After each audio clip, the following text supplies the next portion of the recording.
আমি বললাম, ভাইয়া তুমি আমার সাথে কি করছো? ভাইয়া বলল, সঙ্গীতা, তুই না আমার কাছ থেকে ভালোবাসা শিখতে চেয়েছিলে? এখন আমি তোকে ভালোবাসি খাচ্ছি। আজকে বাড়িতে কেউ নেই, শুধু তুই আর আমি। আজকে তোকে ইচ্ছামতো ভালোবাসা শেখাতে পারব।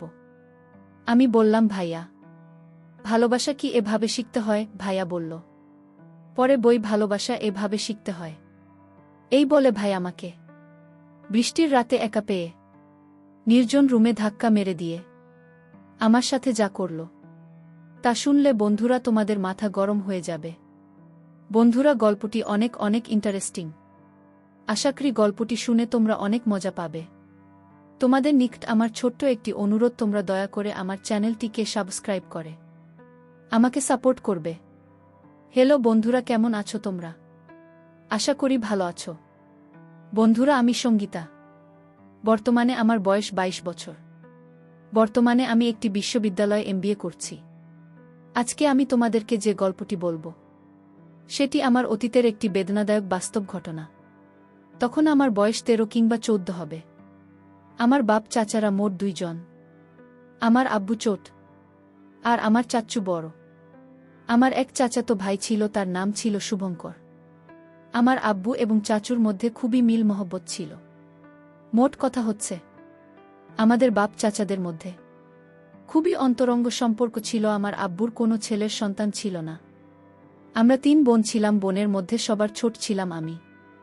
আর এদিকে আমার চাচুর কোনো মেয়ের সন্তান ছিল না, একটি মাত্র ছেলে শুভঙ্কর।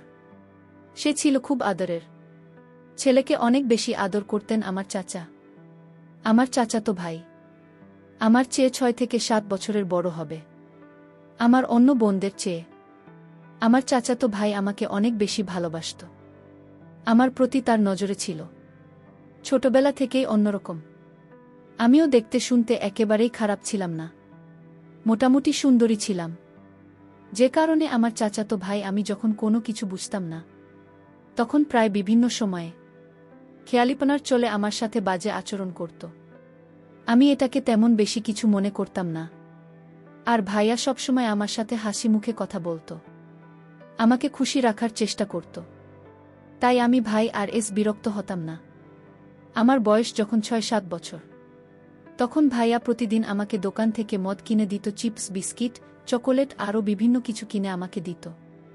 আর শুধু আমার প্রতি অপলক দৃষ্টিতে ভাই আছে থাকত। তখন আমি ভাইয়াকে বলতাম, ভাইয়া তুমি আমার দিকে এভাবে চেয়ে থাকো কেন? তুমি এভাবে চেয়ে থাকলে আমার খুব ভয় লাগে। তখন ভাইয়া আমাকে বলতো, আরে লক্ষ্মী, হীরা, মানিক, কলিজা আমার, তোমাকে আমার খুব ভাল লাগে, যে কারণে আমি তোমার দিকে চেয়ে থাকি। মন চায় সারাদিন তোমার দিকে চেয়ে থাকতে। তুমি বোঝো না কেন সুন্দরী, তুমি আমাকে ভালোবাসবে। তুমি যদি আমাকে ভালোবাসো তাহলে তোমাকে আরও আরও অনেক বেশি চকলেট কিনে দেব। আমি তখন ভাইয়াকে বললাম, ভাইয়া ভালোবাসা কি, কিভাবে ভালোবাসে, আমাকে একটু শেখাবে? তখন আমার বয়স ছিল 7 থেকে 8। ভাইয়া আমার মুখ থেকে এরকম ধরনের কথা শুনে আমাকে বলল, হ্যাঁ সুন্দরী, তোমাকে তো আমি ভালোবাসি, খাবি? তুমি আরেকটু বড় হও, তাহলে তোমাকে আমি ভালোবাসা শেখাতে পারব। এখন তো তুমি ছোট, ভালোবাসা কি তা তুমি বুঝবে না। আমি বললাম, আচ্ছা ঠিক আছে ভাইয়া, তাহলে আজকে সন্ধ্যায় আমার জন্য অনেকগুলো মজা আনবে, কেমন? ভাইয়া বলল, ঠিক আছে ম্যাডাম, আজকে তোমার জন্য অনেকগুলো মজা নিয়ে আসব। তারপর ভাইয়া বাজারে চলে গেল। বাজার থেকে সন্ধ্যায় আসার সময় আমার জন্য অনেকগুলো মজা নিয়ে আসলো। মজা নিয়ে এসে আমাকে ডাক দিল, কিন্তু আমাকে ভাইয়া কোনোভাবেই মজা দিচ্ছে না। আমি বললাম, ভাই আমার মজা কোথায়? তাড়াতাড়ি আমাকে মজা দাও। ভাইয়া বলল, এই দেখো তোমার মজা, কিন্তু তোমাকে আমি মজা দিব না। আমি বললাম, কেন ভাইয়া, আমি কি করেছি যে আমাকে মজা দেবে না? ভাইয়া বলল, তুমি কিছু করো নাই, কিন্তু তোমাকে একটা কাজ করতে হবে, না হলে আমি তোমাকে মজা দিব না। আমি বললাম, ভাইয়া কি কাজ? ভাইয়া বলল, এদিকে আসো, তুমি আমার কাছে আসো। কানে কানে বলি, ভাইয়ের হাতে মজার পুটলি দেখে তো আমার মন কোনোভাবেই মানছে না। আমি বললাম, ঠিক আছে ভাইয়া, আমি তোমার কাছে আসছি। তুমি আমাকে কানে কানে বল, কেন তুমি আমাকে মজা দেবে না? তুমি তো আমার জন্য মজাগুলো এনেছ, তাহলে এখন দিবে না কেন? তারপর আমি ভাইয়ের কাছে গেলাম। ভাই আমাকে কানে কানে বলল, ম্যাডাম, কিছু পেলে যে কিছু দিতে হয়, তুমি যদি আমাকে একটি জিনিস দাও তাহলে আমি তোমাকে এই সবগুলো মজায় দিয়ে দিব। আমি বললাম, ভাইয়া কি জিনিস?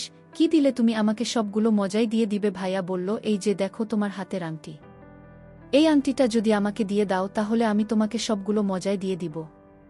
আমি বললাম, আচ্ছা ঠিক আছে ভাইয়া, এই নাও আমার হাতের আংটি। তারপর ভাইয়া আমার হাতের আংটিটা নিয়ে আমাকে সবগুলো মজা দিয়ে দিল। আমি সবগুলো মজা অর্থাৎ চিপস, বিস্কিট, চকোলেট আরও অনেকগুলো মজা নিয়ে নিলাম এবং সেগুলো খুব মজা করে খেলাম। এভাবেই চলছিল আমার জীবন, আমার পড়ালেখা। আস্তে আস্তে আমার বয়স বাড়তে লাগল। আমার যখন 13 কিংবা 14 বছর বয়স, তখন ভাইয়া কেমন জান অদ্ভুত নজরে আমার দিকে চেয়ে থাকত। আমাকে বিভিন্ন জায়গায় ভাইয়া মোটরসাইকেল নিয়ে ঘুরতে নিয়ে যেত। মোটরসাইকেল দিয়ে যখন ঘুরতে নিয়ে যেত তখন মাঝে মধ্যে হার্ট ব্রেক করত, আর এতে ভাইয়া অন্যরকম একটা অনুভূতিশীল করত। আমার তখন বাড়ন্ত বয়স, আমার সবেমাত্র ফুটেছে। আমিও ভাইয়ের সাথে যখন ঘোরাঘুরি করতাম আমারও খুব আনন্দ লাগত, খুব মজা পেতাম। বন্ধুরা, আমার চাচাতো ভাই শুভঙ্করকে আমি সত্যিই অনেক ভালোবাসতাম। এটা শুধু ভাই হিসেবে, কিন্তু প্রেমিক বা অন্য কিছু হিসাবে না। যেহেতু আমাদের কোনো ভাই ছিল না, আমার চাচার একমাত্র ছেলে, মানে আমার আপন ভাইয়ের চাইতেও আরও অনেক বেশি ভালোবাসতাম তাকে। কিন্তু তার ভেতরে যে এরকম একটা শয়তানি মতো ছিল, আমি তো কখনো বুঝে উঠতে পারিনি। বন্ধুরা, তখন আমি ক্লাস 8ম শ্রেণীতে পড়ি, আর তখন ভাই আর রাত্রে মাঝে মধ্যেই আমাকে অঙ্ক করাতে আসত। একদিন আমাদের বাড়িতে কেউ ছিল না, বাড়িতে শুধু শুভঙ্কর ভাইয়া আর আমি ছিলাম। নানু বাড়িতে, মামা অসুস্থ ছিল বিধায় আমার আব্বু আম্মু আব্বু চাচা কাকু সবাই চলে গিয়েছিল। সেদিন আমার আম্মু আব্বু আপুরা এবং কাকিরা আসার ঠিক কিছুক্ষণ পূর্বে এমনভাবে ঝড় বৃষ্টি শুরু হয়েছিল, যে কারণেই তারা সেদিন আর আসতে পারেন নাই। ঝড় বৃষ্টির রাত, বাহিরে বিজলি চমকাচ্ছে, প্রচুর পরিমাণে বজ্রপাতের শব্দ শোনা যাচ্ছে। ভয়ে আমি খুব আতঙ্কিত হয়ে গেলাম। ঠিক এমন সময় ভাইয়া কোথা থেকে যেন দৌড়ে এসে বলল, সঙ্গীতা কাকা কাকিমা কি এখনো আসে নাই? আমি বললাম না। ভাইয়া বলল, ঠিক আছে, তাহলে আমি যাই। আমি বললাম, না ভাইয়া, তুমি কোথাও যেও না, আমার খুব ভয় করছে। দেখো না কিভাবে বিজলি চমকাচ্ছে আর জোরে জোরে বজ্রপাতের শব্দ শোনা যাচ্ছে। বাড়িতে আমি একা, আমার খুব ভয় লাগছে ভাইয়া। ভাইয়া বলল, আচ্ছা ঠিক আছে, তাহলে আমি একটু ফ্রেশ হয়ে আসছি। আমি বললাম, আচ্ছা ঠিক আছে ভাইয়া, তুমি একটু তাড়াতাড়ি চলে এসো। আমি ভাইয়ের জন্য অপেক্ষা করতে লাগলাম। 45 মিনিট পরে ভাই আমার কাছে চলে আসলো। ভাইয়া এসে আমাকে বলল, সঙ্গীতা, আজকে বাড়িতে কেউ নেই, শুধু তুমি আর আমি। আজকে তোমাকে আমি ভালোবাসি খাব। তুমি বলেছিলে না আমাকে? ভাইয়া, আমাকে তুমি কি একটু ভালোবাসতে শেখাবে? তখন তোমার বয়স খুব কম ছিল, যে কারণেই তোমাকে ভালোবাসা শেখাতে পারি নাই। আর এখন তুমি মোটামুটি 14-15 বছরের যুবতী, এখন তোমাকে ভালোবাসতে শেখানো যাবে। তুমি বলেছিলে না সঙ্গীতা, ভালোবাসা কি, ভালোবাসা কেমন, ভালোবাসা কাকে বলে, ভালোবাসা কিভাবে হয়, আজকে সারা রাত আমি তোমাকে সেই ভালোবাসার ক্লাসেই করাব। সঙ্গীতা, তুমি কি আমার সাথে ভালোবাসার ক্লাস করতে আগ্রহী? সঙ্গীতা বলল, ভাইয়া, আমি তো তোমাকে অনেক দিন আগেই বলেছিলাম আমাকে একটু ভালোবাসা শেখাও না। আমার ভালোবাসা শিখতে খুবই শখ, খুবই আগ্রহ, কিন্তু তখন তো তুমি আমাকে শেখালে না, আর এখন বলছো তুমি আমাকে ভালোবাসা শেখাবে। আচ্ছা ঠিক আছে ভাইয়া, আমি তোমার কাছ থেকে আজকে ভালোবাসা শিখব। ভাইয়া আমাকে বলল, সঙ্গীতা, তোমাকে যদি ভালোবাসা শিখতে হয় তাহলে তোমাকে যে একটা কঠিন পরীক্ষা দিতে হবে। তুমি কি সেই পরীক্ষাটা আমার সঙ্গে দিতে পারবে? সঙ্গীতা বলল, জিবি ভাইয়া, আমি অবশ্যই দিতে পারব।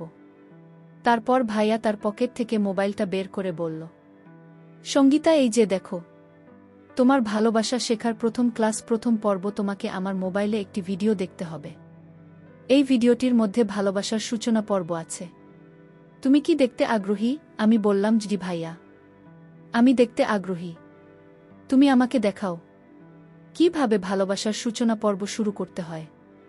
তারপর ভাইয়ের মোবাইলে ভিডিওটা ওপেন করতেই আমার চোখ গেল ভাই আর মোবাইলের স্ক্রিনের উপর। ভিডিওটা দেখার সাথে সাথে আমার গায়ের লোম একটা জারা মেরে উঠল, চোখগুলো বর্বর হয়ে গেল এবং আমাকে মনে হলো যে আমার সমস্ত গায়ে বিদ্যুতের প্রবাহ বইছে। আর আমি কাঁদতে শুরু করলাম। আমি ভাইয়াকে বললাম, ভাই আমার কেমন লাগছে, কেন আমার সারা গায়ে কাঁপুনি উঠছে কেন? ভাইয়া বলল, আর সঙ্গীতা ম্যাডাম, এটা ভালোবাসার প্রথম ক্লাস। ভালোবাসা শিখতে হলে প্রথম প্রথম এরকম শিক্ষা সবারই পেতে হয়। তখন ভাইয়া বলল, সঙ্গীতা, এই দেখার একটা নতুন ক্লাস। এটা দেখলেই তোমার আরও ভাল লাগবে। একবারে পরিপূর্ণ ভালোবাসা শিখে ফেলতে পারবে। আমি খুব মনোযোগ সহকারে 10 মিনিটের একটা ভিডিও ভাইয়ের সামনে খুব ভালো করে দেখলাম। দেখার পর আমার কেমন জানি শুরু হয়ে গেল। আমি অনুভব করলাম আমার অবস্থা খুব খারাপ হয়ে যাচ্ছে। কোনো কিছু পাওয়ার আকাঙ্ক্ষায় আমি বিভোর হয়ে যাচ্ছি। তখন ভাইয়াকে আমি বললাম, ভাইয়া আমি একটু ওয়াশরুম থেকে আসি। ভাইয়া বলল, না না সঙ্গীতা, ভালোবাসার শেখার সময় ওয়াশরুমে যাওয়া যায় না। আমি বুঝতে পারছি তোমার অনুভূতি। তুমি ভালোবাসার প্রথম পর্বের সবেমাত্র পা রেখেছ। একটু পরেই ভালোবাসার পূর্ণ রূপ দেখতে পারবে। তারপর ভাইয়া আমাকে আরেকটা ইন্টারেস্টিং ভিডিও আমার চোখের সামনে তুলে ধরল। ভিডিওটি দেখে আমার অবস্থা আরও খারাপ হতে শুরু হলো। ভিডিওটিতে এমন দুটি যুগল এমনভাবে তাদের কৌশল প্রদর্শন করছে দেখে আমার চোখে মুখে যেন আকাঙ্ক্ষার জোয়ার বয়ে যাচ্ছে। ভিডিওটি দেখার সময় ভাইয়া আর আমি একসাথে মিলে দেখেছিলাম। এক মোবাইলে দেখেছিলাম। একটি হেডফোনের একটি স্পিকার আমার কানে ছিল, আরেকটি স্পিকার ভাইয়ার কানে ছিল। ভিডিওটি দেখে আমি যখন ভিন্ন কিছু সুখের আশায় ছটফট করছিলাম, তখন ভাইয়া আমার সাথে হঠাৎ করে আচমকা এক অদ্ভুত আচরণ করা শুরু করল। আমি ভাই আর এই আচরণ দেখে হতবাক হয়ে গেলাম, কিন্তু বাধা দেওয়ার কোনো ইমেজ পেলাম না। আমার কাছে মনে হয়েছিল আমি যেন ভিন্ন কোনো সুখের স্বর্গে ভাসছিলাম। তারপর হঠাৎ আমার যেন হুঁশ ফিরে এল। আমি দেখতে পেলাম ভাই আমার সাথে খুব এলোপাতারি করছে। তারপর আমি ভাইকে বললাম, ভাইয়া তুমি আমার সাথে কি করছো? ভাইয়া বলল, সঙ্গীতা, তুই না আমার কাছ থেকে ভালোবাসা শিখতে চেয়েছিলে, এখন আমি তোকে ভালোবাসি খাচ্ছি। আমি বললাম, ভাইয়া ভালোবাসা কি এভাবে শিখতে হয়? ভাইয়া বলল, পরে বই, ভালোবাসা এইভাবেই শিখতে হয়। এই বলে ভাই আমাকে বৃষ্টির রাতে একা পেয়ে নির্জন রুমে ধাক্কা মেরে ফেলে দিল। তারপর ভাইয়া এক ভয়ঙ্কর আচরণে মেতে উঠল। বন্ধুরা, ভাই আর এরকম উষ্ণ আচরণে আস্তে আস্তে আমার অবস্থা আরও খারাপ হতে লাগল। এমনিতেই আমার বাড়ন্ত বয়স ছিল, আর তার মধ্যে এইরকম অপ্রত্যাশিত আচরণ এর মোহে আমি যেন অস্থির হয়ে যাচ্ছিলাম। তারপর বন্ধুরা 2 থেকে 3 ঘন্টা কেমন যেন এক স্বর্গীয় সুখের মাতম দে হারিয়ে গিয়েছিলাম ভিন্ন এক গ্রহে। সেদিনের পর থেকে বন্ধুরা, আমি আর ভাই আর ধারেকাছেও চাই না। সেদিন বুঝতে পেরেছিলাম ভাই আর মূল উদ্দেশ্যটা কি ছিল। ভাইয়া কিভাবে আমাকে ভালোবাসা শেখানোর চলে আমার কত বড়িনা ক্ষতি করে দিয়েছিল। সবকিছুর পরেও বন্ধুরা, এখন আমি একটা বিশ্ববিদ্যালয়ে পড়াশোনা করছি। চোখের মধ্যে অনেক স্বপ্ন, প্রতিষ্ঠিত হয় ভালো কিছু করব, কিন্তু তারপরেও আমাকে মাঝে মধ্যে অতীতের এই অপ্রত্যাশিত ঘটনাটি আমাকে দুমড়ে মুচড়ে ছাই করে ফেলে। পরিশেষে আমি তোমাদেরকে বলব বন্ধুরা, তোমাদের অথবা তোমাদের ছেলে মেয়েদের জীবনেও হয়তো এরকম ধরনের পরিস্থিতি ঘটতে পারে। তাই আমি তোমাদেরকে পরামর্শ দিব, সর্বদাই ছেলে মেয়েদেরকে নিজেদের হেফাজতে রাখবে, কারণ নিজের বাবা মা ছাড়া সন্তানের ভবিষ্যৎ সব জায়গায় প্রায় অনিশ্চিত। বন্ধুরা, আজকে এই পর্যন্তই। আবারও আসব তোমাদের মধ্যে নতুন কোনো গল্প নিয়ে। গল্পটি যদি তোমাদের ভালো লাগে তাহলে একটি লাইক দাও। প্রতিদিন আমি তোমাদেরকে এই রকম ইন্টারেস্টিং একটা করে নতুন গল্প উপহার দিব। তাই তোমাদেরকে অনুরোধ করে বলছি, তোমরা যদি এরকম ধরনের ইন্টারেস্টিং গল্প পেতে চাও তাহলে দয়া করে আমার চ্যানেলটি সাবস্ক্রাইব করো। অবশেষে তোমাদের সকলের সুস্বাস্থ্য কামনা করি। ভিডিওটি দেখার জন্য তোমাদের সকলকে অসংখ্য ধন্যবাদ।